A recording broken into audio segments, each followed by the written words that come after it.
उत्तर प्रदेश में अब बूढ़े माता पिता या वरिष्ठ नागरिकों पर अत्याचार करने पर वारिस उनकी संपत्ति से बेदखल किए जा सकते हैं। इसके लिए प्रदेश सरकार माता पिता और वरिष्ठ नागरिकों का भरण पोषण तथा कल्याण नियमावली 2014 में संशोधन करने पर विचार कर रही है। इस बारे में समाज कल्याण विभाग की ओर से मुख्यमंत्री के सामने शुक्रवार को प्रस्तुतिकरण दिया गया। प्रदेश सरकार प्रस्तावित संशोधनों पर महाधिवक्ता की सलाह लेकर आगे बढ़ेगी।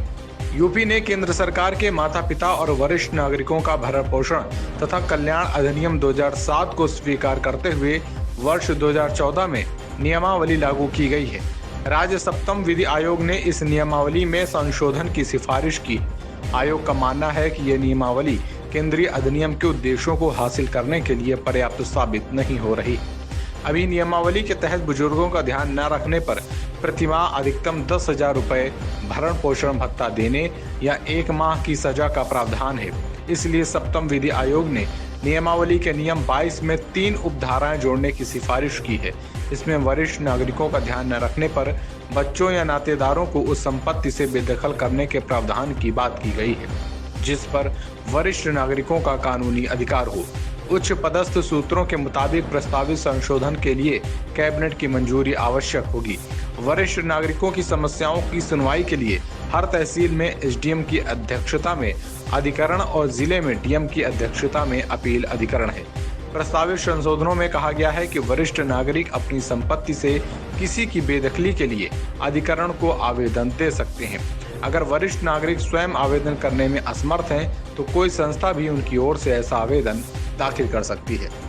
मुख्यमंत्री योगी आदित्यनाथ ने साइबर अपराधों पर सख्ती से लगाम लगाने के लिए पुलिस को हर स्तर पर साधन संपन्न करने का निर्णय लिया है।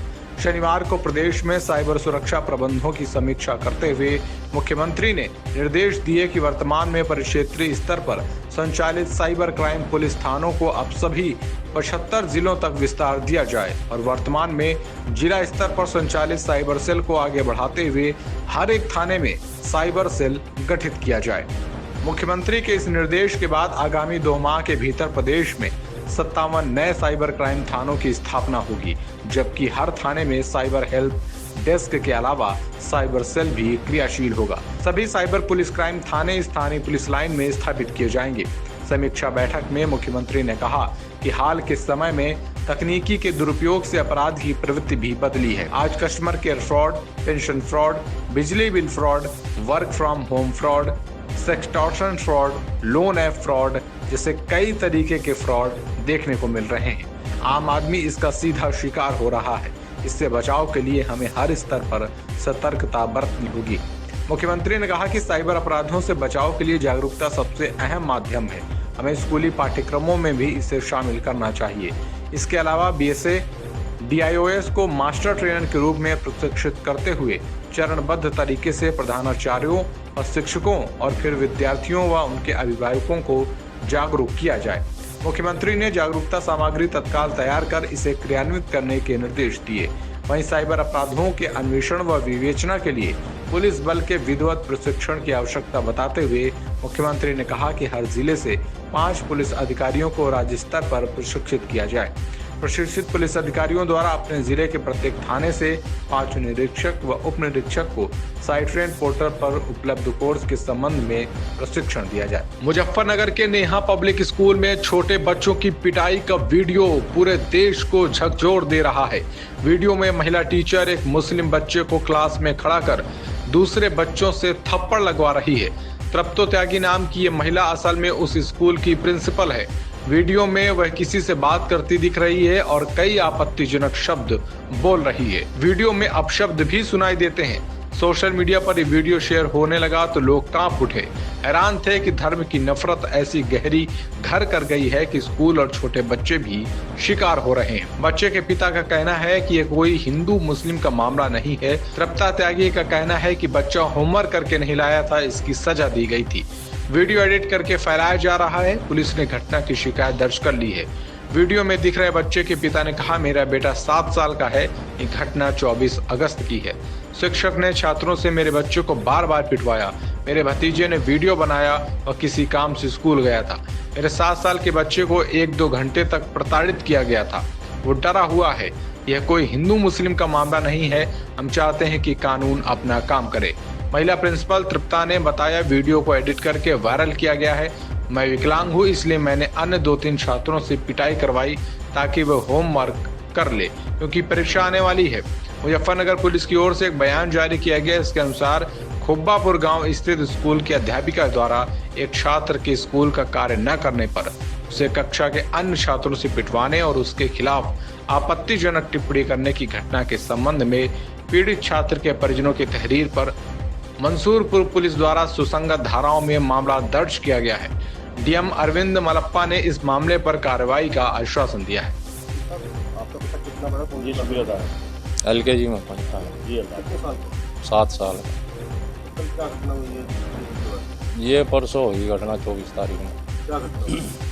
ये जो है मैडम बच्चों पे पिटवाई थी, बच्चों को बार से।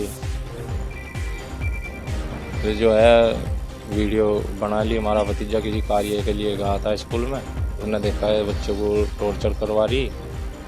और जब हमें पता लगा, हाँ ऐसा होया था कई दिन पहले, मगर इसे जो है टाइट रखियो।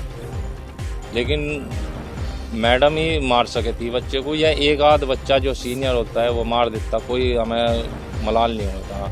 लेकिन बच्चे को 1 घंटा 2 घंटा टॉर्चर करना, 7 साल के बच्चे को, बहुत जोर पड़ा। उनका जो है एक चाचा बैठा था वहीं, उसका चाचा जो बैठा था वो मुझसे बात भी कर रहा था और वीडियो बना रहा था।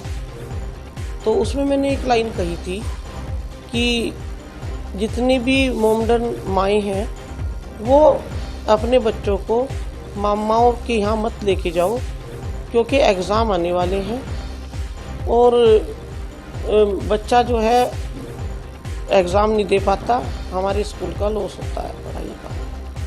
बस मैंने ये लाइन बोली थी, तो उन्होंने काट पीट के उस लाइन में एक मोमडन वर्ड तो रखा और उन्होंने सारा काट दिया। और मेरा ये इंटेंशन नहीं था। मैं तो सब बच्चों को अपने बच्चों की तरह ही ट्रीट करती हूँ, और हैं भी सारे अपने बच्चे। टीचर के लिए तो सब अपने बच्चे होते हैं। प्रशासन द्वारा अप्रोच किया गया या पुलिस प्रशासन द्वारा, तो उन्होंने FIR करने के लिए, तहरीर देने के लिए तो एग्री नहीं थे। तो फिर सुबह ये डेवलपमेंट हुआ कि सुबह उन्होंने थाने में तहरीर दे दी गई और तहरीर दर्ज भी हो गया है। ये सूचना देनी थी। इसके अतिरिक्त बाल कल्याण समिति होती है ज़िले में, चाइल्ड वेलफेयर कमेटी होती है, तो इसके तहत कमेटी द्वारा उनकी बच्चों को और उनके माता पिताओं को, स्पेशली बच्चों को, उनको काउंसलिंग किया गया है और काउंसलिंग चल रही है ताकि बच्चों को इस पर कोई ये ना हो। और इसमें जो क्योंकि तहरीर दर्ज हो गई, आगे कानूनी कार्रवाई की जाएगी। एंड बेसिक शिक्षा विभाग द्वारा अलग से भी कार्रवाई चल रही है। इसमें जो तहरीर दिया गया, सारे जो तहरीर दिया गया था उनकी माता पिता द्वारा, वो सारी तहरीर दर्ज कर ली गई है। वहीं मुजफ्फरनगर का वीडियो वायरल होने के बाद इस मामले पर सियासत तेज हो गई है। वायरल वीडियो को लेकर विपक्ष ने सरकार पर हमला बोला है। समाजवादी पार्टी के नेता सुनील सिंह साजन ने इसे बीजेपी की नफरत की राजनीति का फल बताया है। वहीं चौतरफा गिरी सरकार ने विपक्ष पर राजनीति का आरोप लगाते हुए आश्वासन दिया है कि मामले में सख्त कार्रवाई की जा रही है और नियमों के तहत पूरी कार्रवाई की जाएगी। हर स्थिति में उत्तर प्रदेश में हम कानून की राज को मेंटेन करेंगे। पूरे प्रकरण को गंभीरता से लिया है, FIR भी दर्ज हुई है और कहीं कोई और भी गड़बड़ी न होने पाए, इसके लिए सतर्कता के साथ काम करने के निर्देश दिए गए। हम समझते हैं कि इस तरह की घटनाएं कभी अगर किसी भी टीचर के द्वारा होती है तो दुखद है, लेकिन कल ही उसका संज्ञान लिया गया, FIR दर्ज हुई है, FIR की विवेचना हो रही है। इस तरह की घटनाओं को किसी भी कीमत पर बर्दाश्त नहीं किया जाएगा। जो भी तथ्य आएंगे उन तथ्यों के आधार पर कार्रवाई होगी। मुजफ्फरनगर की घटना ने एक बार फिर पूरे देश को शर्मसार किया है। अभी देश मणिपुर की घटना से उबरा नहीं था। दुनिया में जो देश की बदनामी हुई थी, मुजफ्फरनगर की घटना ने फिर एक बार देश की एकता अखंडता को तोड़ने वाली बात कही है। और ये वही बात है जो लगातार RSS और भारतीय जनता पार्टी इस देश में जाति और मजहब के बीच विष बो रहे थे, विष फैला रहे थे, नफरत की राजनीति कर रहे थे। ये बीजेपी का नफरत अब जमीन तक पहुंच गया है और इसमें सिर्फ बीजेपी और RSS नहीं है, हमारे देश के कुछ मीडिया घराने भी हैं जो नफरत को परोस रहे हैं। मुझे लगता है अगर ये नफरत नहीं बंद हुई तो पूरे देश का नुकसान है। आरएसएस, बीजेपी, हमारा, आपका, मीडिया का, सबका नुकसान। मैनपुरी में सपा सांसद डिंपल यादव ने कहा कि भाजपा की डबल इंजन सरकार का लोकतंत्र में विश्वास नहीं है। डबल इंजन सरकार हर मोर्चे पर फेल हो चुकी है। भाजपा सरकार को न्यायालय पर भी भरोसा नहीं है। न्यायालयों के आदेशों के खिलाफ सरकार काम कर रही है। चुनाव के समय लोगों से किए गए वादे पूरे नहीं किए गए हैं। महिला अपराधों के प्रति सरकार संवेदनहीन बनी हुई है। शुक्रवार को सांसद आवास विकास स्थित सपा कार्यालय पर पत्रकारों से वो वार्ता कर रही थी। सांसद ने कहा कि विपक्षी दलों के गठबंधन के नाम इंडिया से ही भाजपा पूरी तरह डर गई है। गठबंधन का हर दल बहुत मजबूत है। वर्ष 2024 के लोकसभा चुनाव में भाजपा का सरकार से जाना पूरी तरह तय है। डबल इंजन की सरकार में महिलाएं सुरक्षित नहीं है। महिला अपराधों के आरोपी छोड़े जा रहे हैं। महिला अपराध को भाजपा सरकार गंभीरता से नहीं ले रही है। उन्होंने कहा कि भाजपा सरकार में कई बड़े घोटाले किए गए हैं। कैग की रिपोर्ट में धीरे धीरे खुलासे भी हो रहे हैं। उन्होंने कहा कि भाजपा नफरत फैलाने और फूट डालने की राजनीति करती है। उन्होंने कहा कि हर जगह खाली जमीनों पर कब्जे हो रहे हैं। मैनपुरी में हर तीसरी शिकायत जमीन पर कब्जे की हो रही है। अधिकारी सरकार के दबाव में काम कर रहे हैं। सरकार की नीतियां सही नहीं है। पैच कब्जा करने वालों को सरकार का संरक्षण मिलता है। संवेदनहीन सरकार वोट पाने के लिए कुछ भी कर सकती है। सांसद ने कहा कि भाजपा जुमलेबाज पार्टी है। समाज के किसी वर्ग की समस्याओं का समाधान भाजपा सरकार नहीं करती।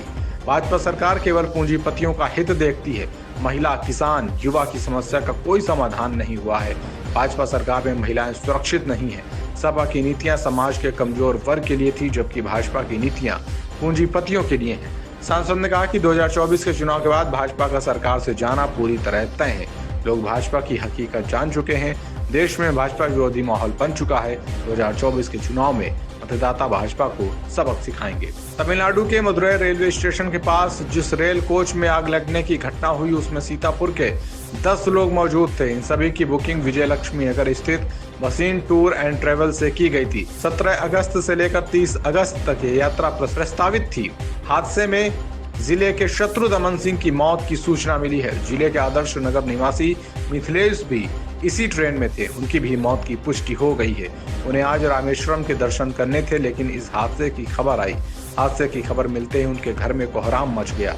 उनके दामाद ने बताया कि शनिवार को ट्रेन रामेश्वरम पहुंचती। उनकी सास रामेश्वरम दर्शन के लिए काफी उत्साहित थी, लेकिन हमें हादसे में उनके गंभीर रूप से घायल होने की बात पता चल रही है। हम लोग लगातार कंट्रोल रूम में संपर्क में हैं। हालांकि उनकी मौत की जानकारी परिजनों को दे दी गई है। हादसे में मिथिलेश के पति शिव प्रताप घायल हैं। इसी तरह शत्रुदमन की पत्नी भी घायल हैं। दोनों का इलाज चल रहा है। जिले की नीरज मिश्रा व उनकी पत्नी सरोजनी गंभीर रूप से घायल हैं।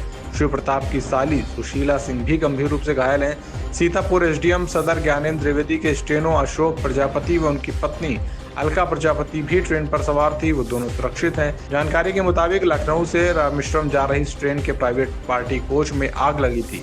मदुरै रेलवे स्टेशन के पास खड़ी ट्रेन के डिब्बे में आग लग गई। इस आग में झुलसकर 10 लोगों की मौत हो गई है। इसके साथ ही इस हादसे में 20 से ज्यादा लोग घायल हुए हैं। आग टूरिस्ट कोच में लगी थी। अधिकारियों के मुताबिक आग लगने की घटना की सूचना सुबह करीब 5:15 पर मिली, जब ट्रेन मदुरै यार्ड जंक्शन पर रुकी हुई थी। इस मामले में मुख्यमंत्री ने रेल मंत्री से वार्ता की है। सहारनपुर के गागलेड़ी थाना क्षेत्र के गाँव छजपुरा में एक पटाखा फैक्ट्री में आग लग गई। हादसे में एक व्यक्ति की मौत हो गई। मृतक की पहचान सिद्धार्थ नगर निवासी प्रेम प्रकाश के रूप में हुई है। पटाखों में विस्फोट होने से ग्रामीण दहल गए। वहीं फायर ब्रिगेड के कर्मचारियों ने मौके पर जाकर आग पर काबू पाया। आग लगने का कारण अभी तक ज्ञात नहीं हुआ है। दमकल अधिकारी जांच पड़ताल कर रहे हैं। सीएफओ प्रताप सिंह ने बताया कि गागलहेड़ी थाना क्षेत्र के गांव छजपुरा में शुक्रवार रात करीब 10:15 बजे पटाखा फैक्ट्री में संदिग्ध परिस्थितियों में अचानक आग लग गई। फैक्ट्री सहारनपुर निवासी अनिल लामा की है। आग लगने से फैक्ट्री में रखे पटाखों में विस्फोट हुआ। सूचना पर फायर ब्रिगेड कर्मचारियों ने मौके पर जाकर करीब 1 घंटे की मशक्कत के बाद आग पर काबू पाया। इस दौरान फैक्ट्री में आग से एक जिंदा व्यक्ति जल गया। आग काबू में आने पर इस व्यक्ति का जला हुआ शव वहां मिला है। सीएफओ ने बताया कि मृतक की अभी पहचान नहीं हो सकी है। पुलिस कार्रवाई में लगी है। आग लगने के कारण की जांच की जा रही है। उधर पटाखा फैक्ट्री में आग लगने के बाद हुए धमाकों से इलाका दहल गया है। ग्रामीणों में दहशत फैल गई है। बताया गया है कि आग लगने के बाद वहां काम करने वाले मजदूर भी भाग गए, जबकि एक मजदूर अंदर ही फंसा रह गया और जिंदा जल गया। देर रात तक मजदूर के शव की पहचान नहीं की जा सकी है। शनिवार सुबह प्रभारी निरीक्षक उमेश रोरिया ने बताया कि आग में जले व्यक्ति की पहचान प्रेम प्रकाश पुत्र अमरनाथ निवासी बुजुर्ग थाना बासी सिद्धार्थ नगर के रूप में हुई है। मृतक कस्बा गागलहेड़ी के पास स्थित दिनारपुर गांव में रह रहा था। मृतक के शव का पंचनामा भरकर पोस्टमार्टम के लिए भेज दिया गया। सोनभद्र में अवैध कोयला भंडारण के खिलाफ योगी सरकार की सख्त कार्रवाई से अवैध खनन माफियाओं में हड़कंप की स्थिति है। अवैध कोयला कारोबार पर जनपद में दूसरी बड़ी कार्रवाई हुई है। जिला प्रशासन की संयुक्त छापेमारी में मौके पर 17 ट्रकों को सीज किया गया है और रेलवे की धनबाद मंडल के सलई बनवा स्टेशन के पास लगभग 20 बीघे में लगभग 2000 टन अवैध कोयला भंडारण के लिए जांच के आदेश दिए गए हैं। ये भंडारण रेलवे और वन विभाग की जमीन पर किया गया था। आपको बता दें कि प्रशासन ने कुछ माह पहले शक्तिनगर के कृष्णशिला परियोजना के रेलवे साइडिंग पर जब्त 6000 करोड़ रुपए का 10 मिलियन टन अवैध कोयला बरामद किया था। आज अवैध रूप से कोयले में मिक्स करने के लिए ब्लैक स्टोन व जले कोयले का बुरादा लदे 17 ट्रकों और अवैध भंडारण के अड्डे से सैकड़ों टन कोयला जब्त किया गया है। कोयले का भंडारण किस कंपनी का है? ट्रैक पर कोयले में मिलावट के लिए पश्चिम बंगाल से लाए गए ब्लैक स्टोन व बुरादा किसका है? प्रशासन के भय से कोई भी ट्रकों का दावा करने के लिए सामने नहीं आ रहा है। इसे लेकर विभाग अपने स्तर पर सरकारी प्रक्रिया के तहत कार्रवाई कर रही है। फिलहाल अवैध 17 ट्रकों को सीज करते हुए चौपन पुलिस के हवाले कर दिया गया है। ये कार्रवाई ओबरा तहसील के सलई बनवा के जंगल में की गई है। 70 ट्रक में से 900 टन कोयला जब्त किया गया है, जिसकी कीमत करीब 10 करोड़ रुपए बताई जा रही है। इस अवैध कोयला कारोबार में कुछ लोगों को मौके से गिरफ्तार भी किया गया है और उनकी देखरेख में अगर जो भी गलत चीज़ें हैं या गलत पेपर्स के साथ में वो लोग इस तरह का परिवहन कर रहे हैं या और दूसरी चीज़ें कर रहे हैं।